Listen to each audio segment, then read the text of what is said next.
Indeed. You ruined us, Dad screamed outside court. I handed the judge a 2015 scholarship letter in my name. It said, "Full ride." My parents went pale. Don't you dare act like the victim, Nathan," my mother hissed, her voice sharp enough to cut glass. "You dragged us into court like a criminal." My older brother Jason added, stepping in front of Dad like a human shield. "We are your family, for God's sake." I said nothing. Not yet. The letter in my pocket felt like a grenade I'd been holding for years. I just stood there, in the grey courthouse hallway, watching them squirm before the hearing. We gave you everything," Dad growled, pointing at me like I was a stain. "And this is how you repay us?" "Everything?" I finally said, my voice calm, almost too calm. "You sure you want to go with that word?" Mum's eyes narrowed. She knew that tone. She used to use it when warning me to stop crying as a kid, even when I was bleeding. "You ungrateful little—" "No," I said, my voice firmer now. "You don't get to control the story anymore." Behind us, the courtroom door opened. The clerk called my name. Time. "My name is Nathan Blake. I'm 26. And until today, I've never told the full truth, not in words anyway. Most of my life, I've been the one who kept quiet, who let it go. The one who didn't speak up when the college fund disappeared. The one who didn't say anything when Mom co-signed a loan in my name, then defaulted. I've lived in shadows, built my life on silence, and survived on scraps of attention. The golden sun was Jason. The perfect image was everything to Mom and Dad, and I was just the quiet one, the background. But silence doesn't last forever, and neither do secrets, especially not when you've been saving receipts since 2015. Your dad, Robert Blake, 58, cold, patriarch of appearances, used my name to finance Jason's startup. I found out when my credit score dropped to the floor. Mom, Diane Blake, 55. Emotional blackmailer in pearls, told me to take one for the family more times than I can count, still sleeps fine at night. Jason Blake, 29. Their golden child. Football scholarships, failed tech CEO, and Mom's pride. His failure became my debt. Ellie, Eleanor Blake, 22. My sister, quieter than me. She saw things too, but never dared speak. She's the only one who looked away in court today. Jason's company would have made it back if the market hadn't turned. Dad was practically foaming. "So you used my name?" I asked. "It was temporary," Mum snapped. "We were going to fix it before you noticed. Until it tanked, and you pretended it never happened." Jason wouldn't meet my eyes. "You weren't using your credit anyway," he mumbled. "I thought you'd understand." "Understand what?" I stepped closer. "That my name, my future, was disposable to you." They didn't answer, just like they didn't when I lost my apartment because I couldn't pass a background check, or when I worked 3 jobs just to pay back debt I didn't make. You always acted like the victim," Mom said through clenched teeth. "But you never had it that bad." I stared at her, then pulled the letter from my pocket. "This says otherwise."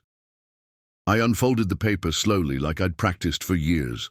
A full scholarship, 2015, Nathan Blake. Jason's jaw dropped. Mom paled. Dad turned red. You got a full ride?" Jason asked, eyes wide. "Yeah," I said. "To Columbia, but it required I live on campus. You told me we couldn't afford to lose my rent at home. So I stayed, worked, watched you use my name to fund his dream instead." The courtroom door opened again. The judge was ready. So was I. The courtroom was quiet. The air hummed with a kind of dread I couldn't describe. Not just legal tension, but something older. something from the bones of our family. As I handed the judge the letter, my 2015 Columbia scholarship, signed, stamped, and still neatly folded from the first day I got it, I felt my throat tighten. "This is proof," I said softly, "of what I lost and why I'm here." The judge nodded, reading it. My lawyer glanced at me, then at them. My parents didn't speak, but my mind did. I was 17 when that envelope came in the mail. It was summer. I still remember the feeling of the heat on my hands when I opened it, the official seal, the weight of it. 4 years, tuition, housing, books, everything covered. For me, I ran inside, out of breath. "Mom! Dad! I got it! A full ride to Columbia!" Jason was on the couch, nursing his busted ankle from a football injury. Mom was cooking. Dad was typing something on his laptop. They looked up, briefly. "That's nice, sweetheart," Mom said. "We'll talk about it later." Later came 2 days later. "We can't afford to lose you right now," Dad had said, pacing the living room. "Your job helps keep things afloat." "But the scholarship—" "It doesn't cover everything," Mom added. "And who's going to take care of your sister after school?" Jason didn't say a word. He just sat there, twirling his phone, smirking like I was naive. "They said we'd defer, just a year, maybe 2. Get on your feet," they said. They never filed the deferral. And 6 months later, I found out they used my social security number to co-sign a loan for Jason's company. He'd dropped out of college, said he had an app that would change retail forever. It didn't, and I was left with the wreckage. No college, no home of my own, debt I didn't make. And worst of all, they never apologized. Not once. They told me it was for the family, but I was family too, wasn't I? The judge looked up from the letter. "Your parents used your credit and identity without consent." I nodded. "I filed the affidavit. My attorney has the records, including the forged signature, which matches my father's handwriting." Gasps. Mom went sheet white. Dad opened his mouth, then closed it. Jason stood up. "Wait, what is this?" he hissed. "You're making us look like criminals." I looked him straight in the eye. "No, you did that yourselves." Then came the second folder. This one wasn't just about debt. It was about Jason's company. The one that failed.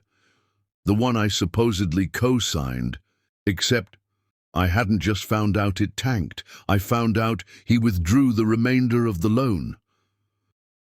After the business failed, and wired $47,000 into Dad's personal account, 6 weeks before the default. "You what?" Mom turned on Dad.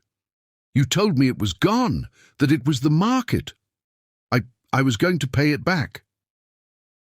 "With what money, Robert?" my lawyer asked calmly. The judge raised her hand.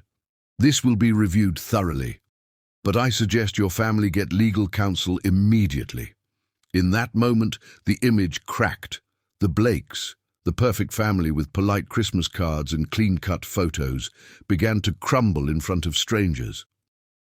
Jason sat down, stunned. Mom trembled.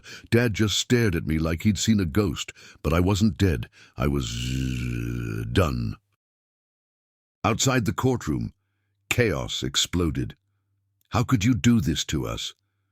Mom screamed, grabbing my arm. I pulled away, slowly. "To you?" I repeated. "You forged my name, took my future, and pretended I didn't matter." "We were trying to help Jason," she shouted. "Exactly," I said. That was always the excuse. He mattered. I didn't. "This isn't what families do," Jason said, his voice cracking. "Families don't steal from each other," I said quietly. "Families don't lie and gaslight their kids." Dad was quiet, for once. And then, like it hit him all at once, he yelled, "You ruined us!" His voice thundered down the hallway. "You couldn't just let it go." "I did," I said. "For 8 years. I let everything go, my college, my credit, my peace. But not anymore."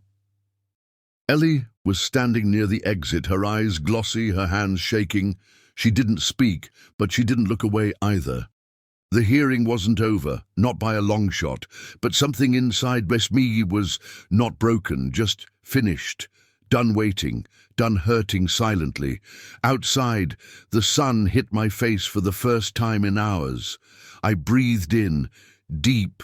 I felt like I could finally stand upright in my own name, and then I heard her footsteps behind me.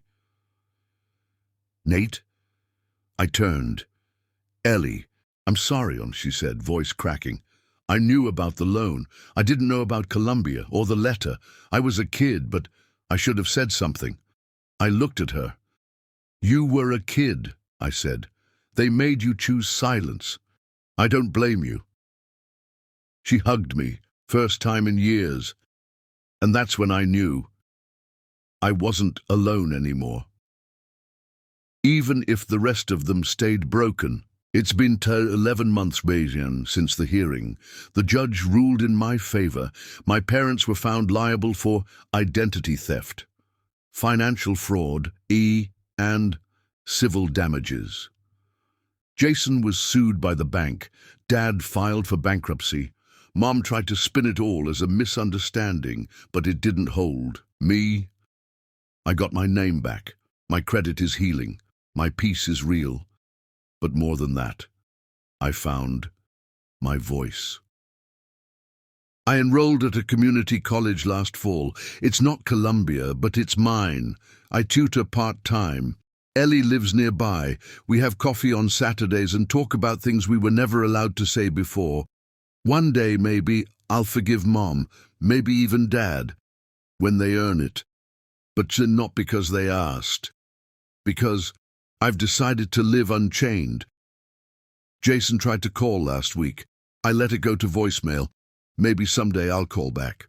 But today, I'm free, and I've got the second chance. Not because anyone gave it to me, but because I took it back. If you were in Nathan's place, would you stay silent or speak up, even if it meant losing everything to gain yourself back? Tell us in the comments. What would you have done if your family betrayed you this way? Would you forgive or walk away?